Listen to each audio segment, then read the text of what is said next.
Vamos a continuar con la mesa de estrategias comunicativas y para comenzar tenemos la primera mesa de estrategia. How do intermediate level students at Lely cope with communication breakdowns? Con Alonso Leal Godínez, Sandra Nayeli Fosado Covarrubias y Víctor Manuel Medina Hernández. Thank you. Well, first of all, we would like to thank the University of Guadalajara as well as the Foro Nacional de Cuerpos Académicos en Investigaciones en Lenguas Extranjeras for providing this opportunity for us to present our project. I'm going to begin by telling you a little bit about us. Where we come from Hidalgo, we're currently studying at Universidad Autónoma del Estado de Hidalgo at the Instituto de Ciencias Sociales y Humanidades, the BA Licenciatura en Enseñanza de la Lengua Inglesa. And our project was taken, we did a research project there, and it's how do intermediate level students at Licenciatura en Enseñanza de la Lengua Inglesa cope with communication breakdowns. This project was interesting for us because this is something that is in our nature. Not only whenever we speak in a foreign language, also as well when we speak in our mother tongue, we face communication breakdowns. And we also did it because in our BA because we consider important this aspect important for future English teachers.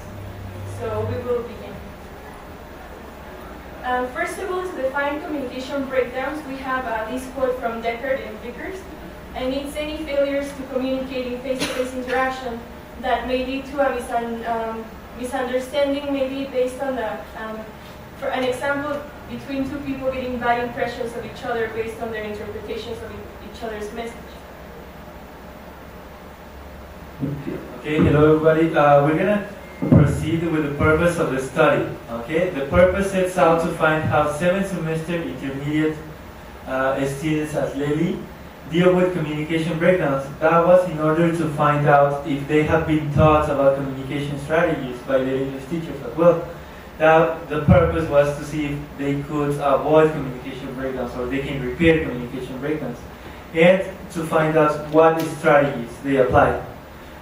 We were interested in seeing how 7th semester students in our BA were doing in speaking. If they had communication breakdowns regarding they have B2 level, B1, B2 level of proficiency, we wanted to see that. It was interesting for us. Okay. Hello everyone. Okay. As you can see now, this is our main research question, which says what communication strategies do 7th semester intermediate level students at Lely use to cope or deal with communication breakdowns. But why intermediate level? Okay, we were interested in seeing how these students that possess a higher level than the other ones, for example, first semester, second semester, they deal with communication breakdowns, and if so, what strategies they use. Okay, now we're going to proceed with our theoretical framework, the authors that we checked that serve to answer our research question. First of all, the first term or the first concept that we recovered was communication. That was the concept that underlied all of our investigation. And we focused only on oral communication. You know that there are different kinds of communication, but we focused only on oral communication. We checked, we recovered the communicative competence concept, and we checked the communicative competence model based on the Common European Framework of Reference for Languages. And finally, we recovered two really important aspects for us that were communication breakdowns and communication strategies. Well, we all know that communication is an inherent ability in all of us. It has always been, we have always communicated among us through all the history. And however, many people have tried to explain that communication consists of using words, sounds, and signs. That is to express an idea, a thought, or a feeling to someone else. Well, that is communication. Then we have a quote, and it says, effective communication plays a key role in bringing people together. If we have strong verbal communication skills, we are more likely to experience success.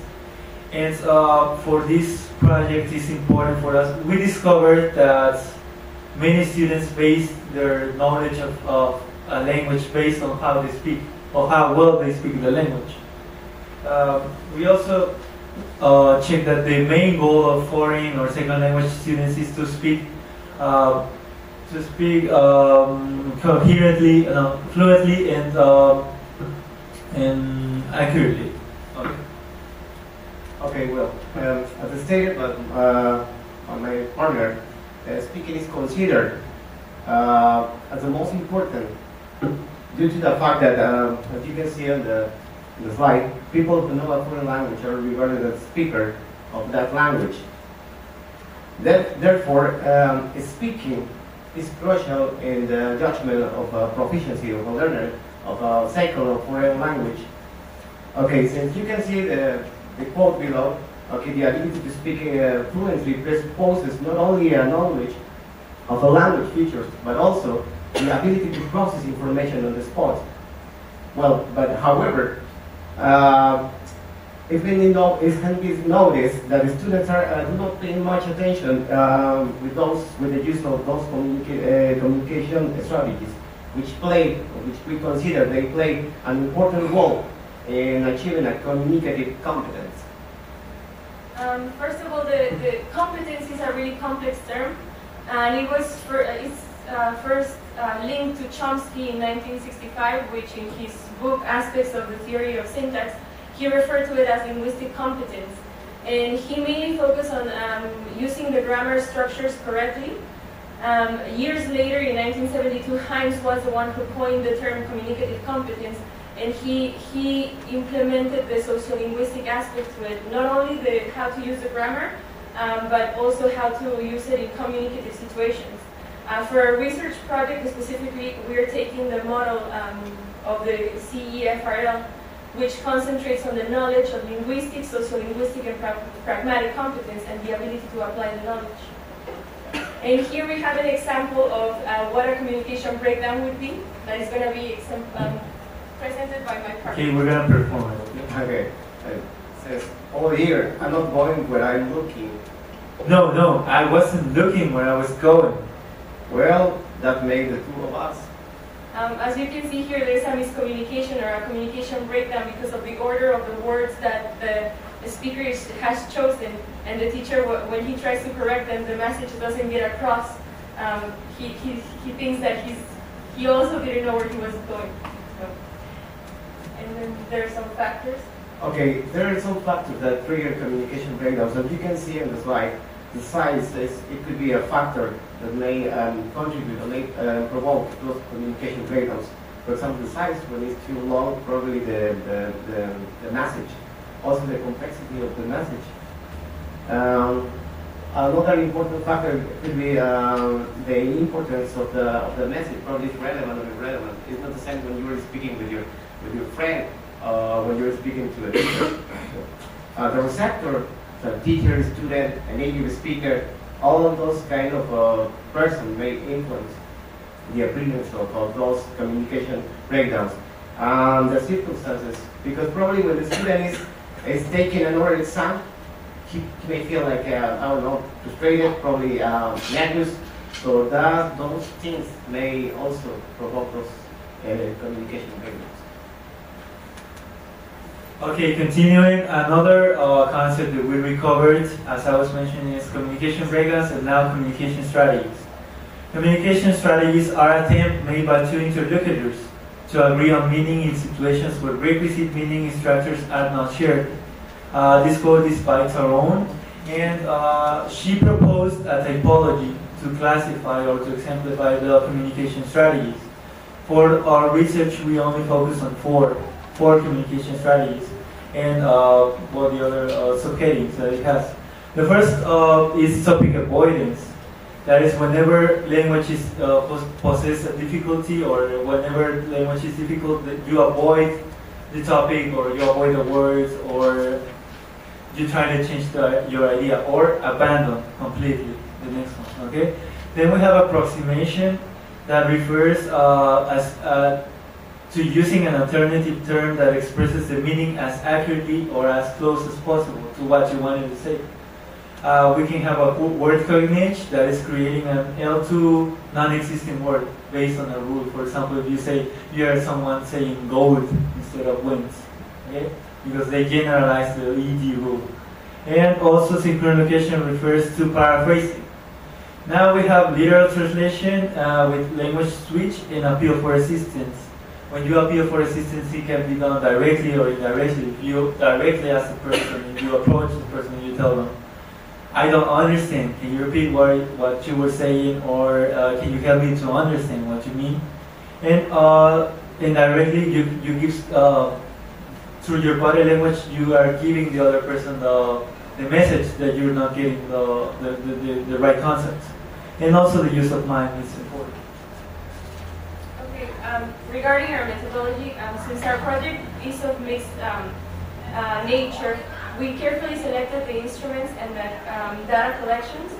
And the first data collection that we got was the audio files. They were 17 audio files from the students' first oral examination. And then we proceeded to do 3 classroom observations that were like from 30 minutes to an hour. After that, we carefully designed a questionnaire that included 20 questions of multiple choice and also ranking. And the questionnaire was divided into 3 sections: level of proficiency, situational experiences, and language interaction. And finally, we proceeded to interview, from the questionnaire, we selected certain students according to the level. So in the interviews, we interviewed 3 students with a B1 level, 2 students with B2 level, and 3 students with C1 level.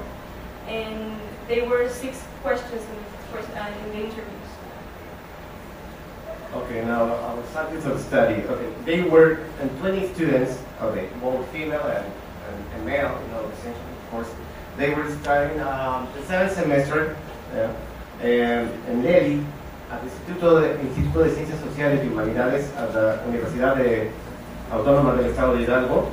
Okay, and our subjects of study, they were between B1, B2 and C1 level. This according to the Common European Framework of Reference for Languages. Okay, well, after we decided the instruments that we were going to design and implement, and after we decided the subjects, we proceed to analyze all the data. The procedure is as follows. Once we had the audio files, we made a transcript in a Word document. And after we had the transcript, we decided a category chart that will help us to detect the incidences of the communicative strategies that they were using. We wanted to know exactly the number and what strategies they were using. It's the same procedure was used for the classroom observations as well. Regarding the questionnaire, we first designed the questionnaire and then we piloted the questionnaire. Based on the results, we came up with an improved version of the questionnaire, and we applied it, as Sandra mentioned, to 20 students in 7th semester at Lely. And finally, the interviews. The interviews, we asked the 6 questions and we transcribed them as well. That led us to make a careful analysis and interpretation of the data that we gathered. And that also led us to the major findings, which we're going to proceed to present. In this graph, we show answers from the questionnaires and the interview for students. So they're mainly based on the students' perception of their employment of strategies. As you can see here, 33% of the students use appeal for assistance, and 25% of them said that they use circumlocution to deal with communication breakdowns. And the following graph. Okay, well, and now this, the previous, as somebody said, shows the students' perception, and this is based on those communication strategies employed. Okay, there's the data that we gather based on the audios and the observations.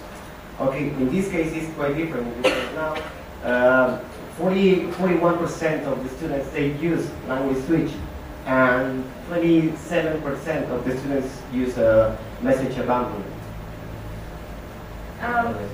Here we contrasted the students' perception versus the data. And as you can see, there's a big difference on their perception and the actual data that we gathered. We believe that this is because of the circumstances or the context mainly, or of how they employ them. For example, based on their perception, we believe that they employ those strategies when they are talking to a native speaker or with someone who has a higher proficiency level. And the other ones, the real actual data that we gathered were the audio files of their first evaluation and also the classroom observation. The context was the classroom. So we think that since they have friends in their classroom and they know that they speak Spanish, it's really natural that they would use language switch while speaking to them. And we believe that they use message abandonment whenever they're carrying out their presentations because they know that the teacher does not allow them to speak Spanish, but instead of employing other strategies, they recur to message abandonment. They just leave their message unfinished. Okay, so we have some further findings besides what they presented. The first finding or extra finding we have is referring to the term communication breakdowns. We wanted to know if the students at Lely knew what communication breakdowns were. And we found that 63% of the students, they had an idea what communication breakdowns were. However, they couldn't give us the exact definition, or they couldn't, they were not totally accurate. However, they made an educated guess. And contrasting the 37% of the students, they did not have any idea what communication breakdowns were. Probably they have even, they haven't heard the term.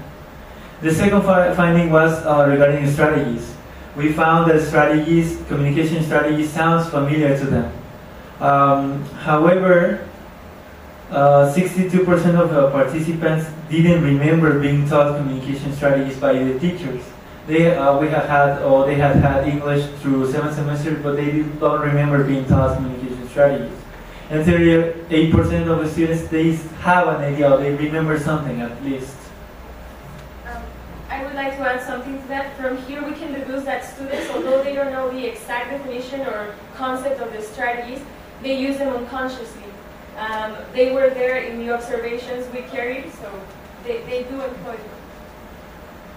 Okay, well, this slide shows under what circumstances and factors the students face more communication breakdowns. As you can see, 60%, 65% of the students face problems because of the complexity of the message. Yeah, and also 15% of the students they face problems because the importance of the message. Regarding to the circumstances, 35% of the students they face problems during the oral evaluation, and 40% of the students when discussing a topic with the classmates. And regarding to the receptor, 49% of the students they face problems speaking or talking to a stranger, and 35% of the students they face problems while speaking to a native speaker. So they might feel intimidated because of the other person has a higher language competence in themselves. We also we found a relationship between the communication breakdowns and the communicative language competence. We found that the higher the communicative language competence, the lower the encounter with the communication breakdowns. We got to this finding through our questionnaire where we asked them if they had been in situations where they confronted communication breakdowns. And as we previously stated, our students were B1 level, B2, and C1. All the students that had the lowest level, which is B1, in this case, they answered that they often encounter these problems, or sometimes, while the students who have a higher communicative competence said that they rarely or never face communication breakdowns. Okay, now the implications or the consequences of our results. We believe that it needs to be an adaptation to the content of the English subject at Lely to meet the needs of future teachers. We believe that future teachers cannot be taught the same as future lawyers or future persons that are studying communication or any other BA. We believe that they have to be taught in a different way. and the awareness of communication breakdowns, plus the knowledge of the communicative strategy, is going to lead to higher communicative language competence. This is important because future teachers are going to be the model for their students. And regarding speaking, this is really, really important. Okay, now limitation. Regarding to limitation, we could define some, such as scope the time to develop the project. Yeah, sometimes it's not enough. And also another limitation was the access to listening studies about the communication breakdowns. We noticed this because we couldn't find a lot of information related to this topic. Okay, so quickly some suggestions that we have. The first one is to include a general scope for each semester in order to cover different levels of proficiency, not only intermediate. We would like to see what happens with A1 levels as well. And also make a comparative study with different BAs, not only ELT. Okay, probably law, communication, or foreign trade, I don't know, any other BA. Also to include anxiety and nervousness as factors that would trigger communication breakdowns. We didn't cover that aspect. And finally, to include the perspective of the teacher. What is the teacher doing? So, does she or he teaches communication strategies in their classroom?